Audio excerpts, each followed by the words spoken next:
As I was growing up, I used to watch the TV, and it was John Wayne, and then you would see the Marines, and oh man, them guys are the toughest guys that could ever be.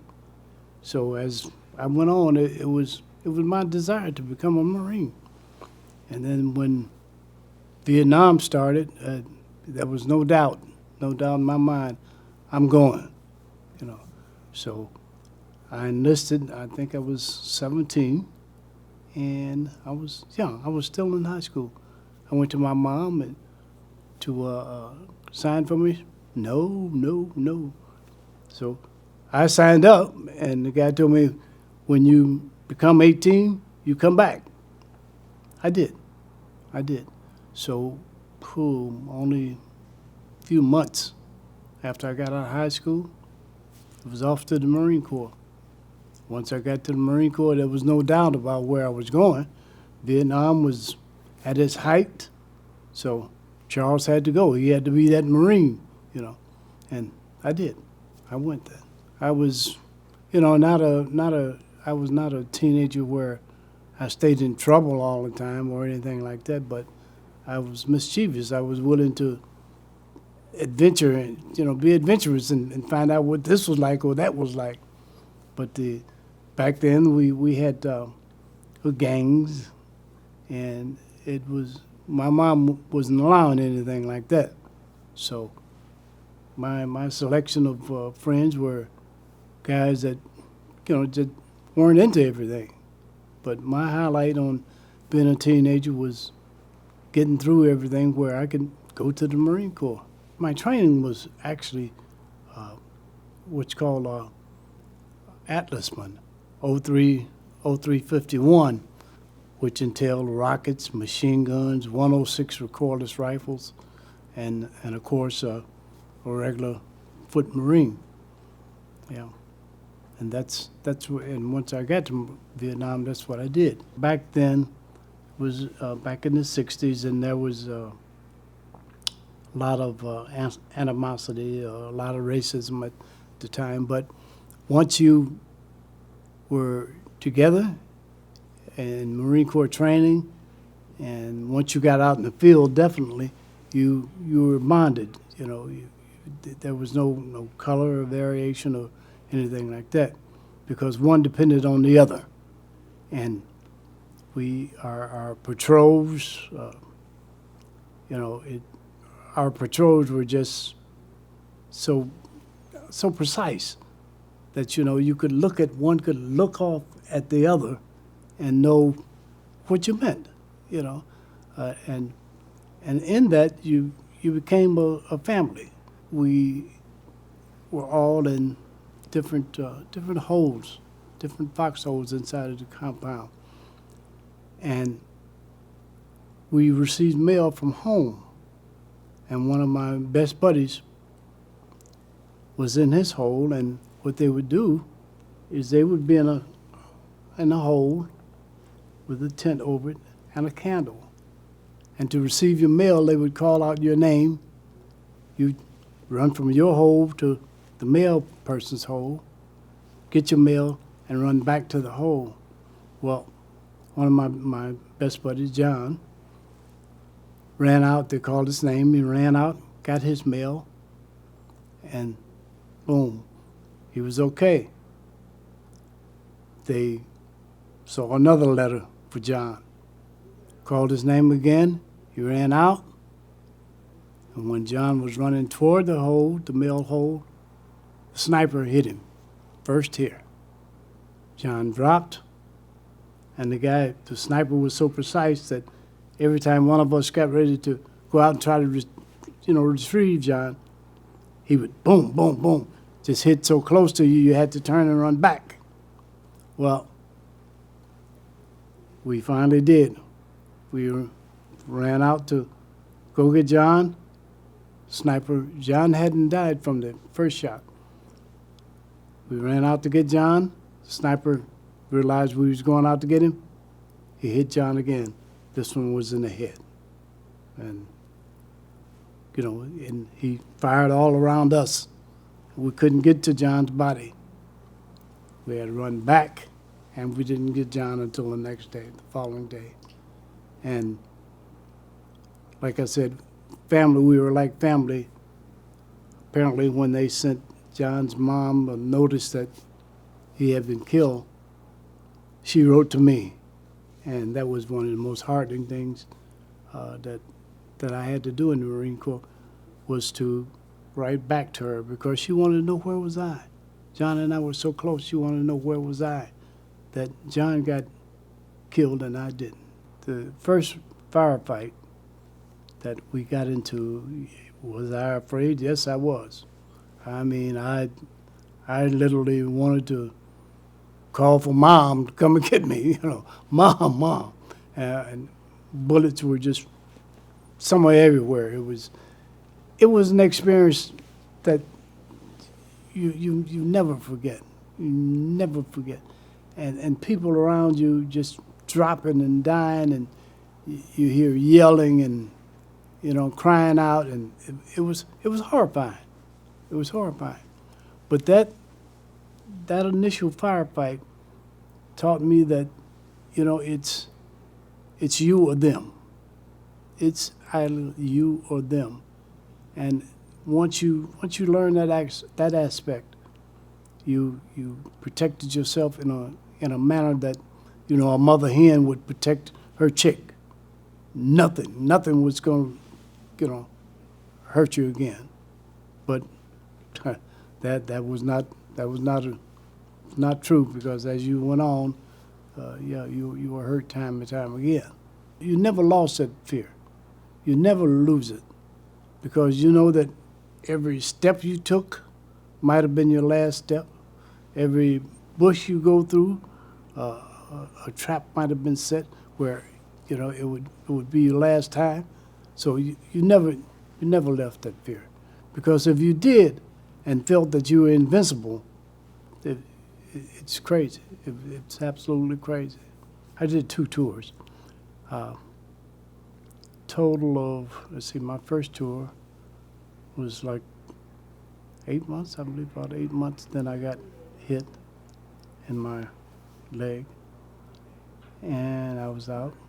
And then I went back. I came home on leave after the first one, and the country was against Vietnam. There was a lot of protesters against Vietnam.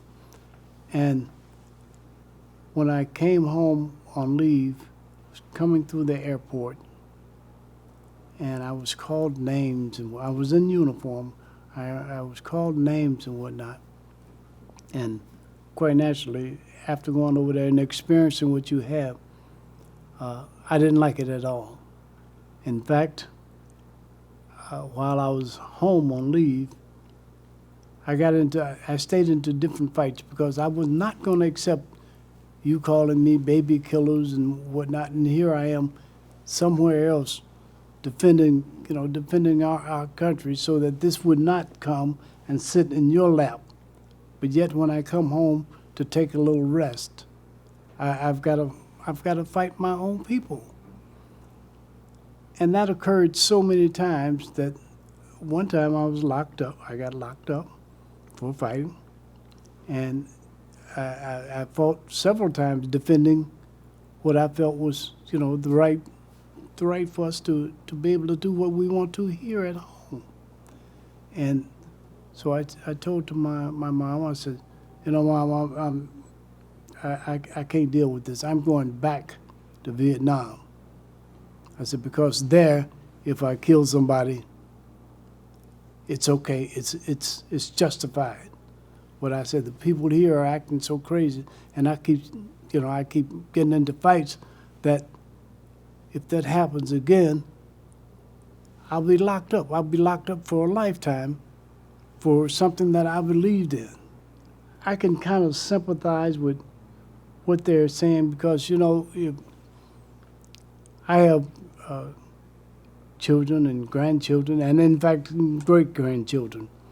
And I wouldn't want anyone coming here killing my children.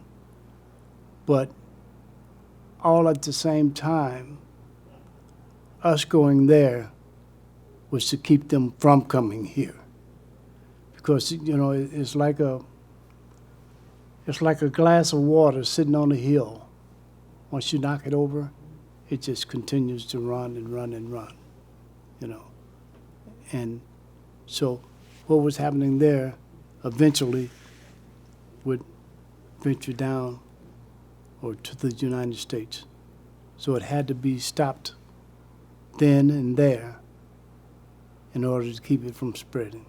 Most of the times we were out in the field, where we didn't have the opportunities of hot meals or anything like that.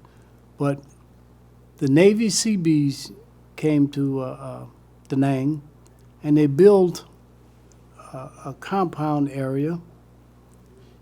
And what would happen is we would come back from patrols and whatnot, and they had built hooches, wooden hooches, where we could sleep in and whatnot. And that was my first experience of actually sleeping on a cot when we were in Vietnam. And back there, we were able to, kind of socialize and sit down and write letters and laugh and joke with each other. In fact, I was looking for a book that I had with photos in it where us guys we had shipped from home, we had big radios, and we would sit back there and we would dance to the music and laugh and just unwind and have a good time with each other. And we did that because we knew that whenever we went back out on patrol or whatever, that it might have been our last patrol, but I met a group of great guys, big guys, small guys, like I said, naive guys. And one guy I remember very well, his name was Jerry, tall white guy, and he was, one of the nicest guys you ever want to meet.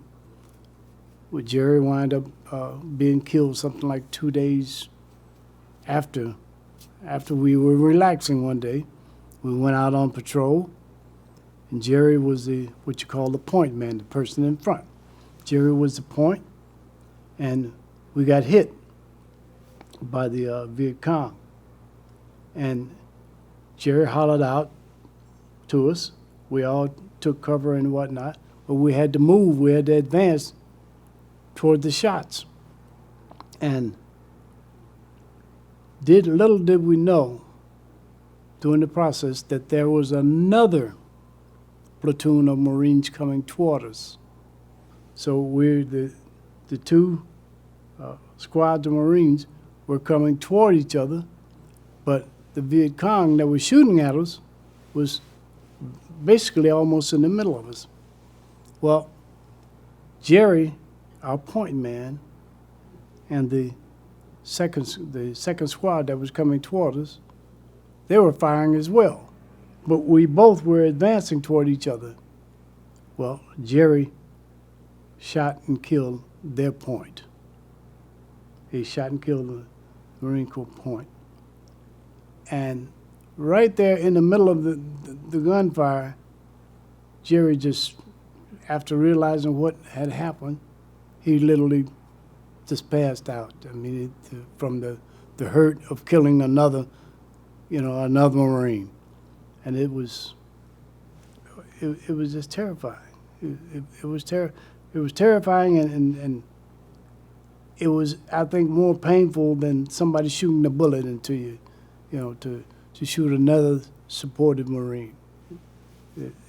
That was one of the happy times and one of the worst times. Yeah. When they say war is hell, it is exactly that. It is hell. And it's not a place that you want to be. It truly, truly is not.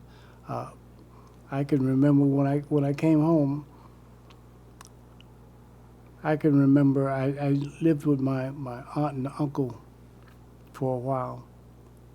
And I can remember one particular time where my uncle came in the room to wake me up, let me know that they were leaving to go to work.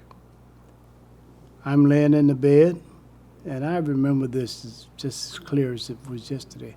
I'm laying in the bed, and he touched me to wake me up.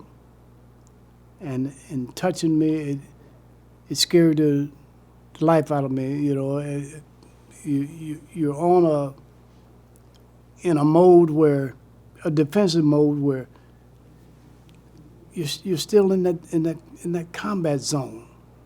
And he touched me, and when he did, I literally grabbed him and brought him down to the bed where I was and put a hold on him, and I was about to kill the man. And here it is. This is my uncle, you know, and he kept yelling till we snapped back. Hey, you're not there. You're not there. You know, hearing cars backfire, and you know, a lot of times I can remember you would hear a car backfire, and I would go to an alarm move, and it took a while, quite a while. I handled that on my own for years, until, you know, I realized that, hey, the VA will help you through a lot of things that you're going through, and that's when I had started the association with the VA. To be able to talk to someone that's experienced the same thing that you have experienced, you know, you can talk to let's say a civilian, and that civilian can say, well, it should have been this, it should have been that, but there's nothing like knowing that you're talking to somebody that's experienced the same thing that you've experienced. You know, how can you tell me anything about anything that you haven't experienced yourself? You know, to be able to pick up the phone, and even to this day, I'll have dreams, you know, and see faces of people that I was with that are gone on. When we came home, there was no bands and parades or anything like that. There was not even many people, you know, saying, well, welcome home or anything like that. Back in, I think it was 1986, when they had the parade in Chicago, I went and attended that parade. And I saw one or two people that, you know, that I had known that was in the Marine Corps. And it was such a great thing to have the city and meet all the people, you know. I cried like a baby. I cried like I did on Honor Flight, because it felt like it was something that was long overdue. And to see the thanks and the empathy and you know, and just all the thanks that Honor Flight had put together and remembered us so well. I cried like I'm about to now. I cried because it was, to look at that wall and realize that 58,000 of my comrades, you know, were left with nothing but their name on this wall for all the sacrifices that they made. It was, and I got to touch John's name, and I don't know, it just brought his face totally back. You know, it was just so touching.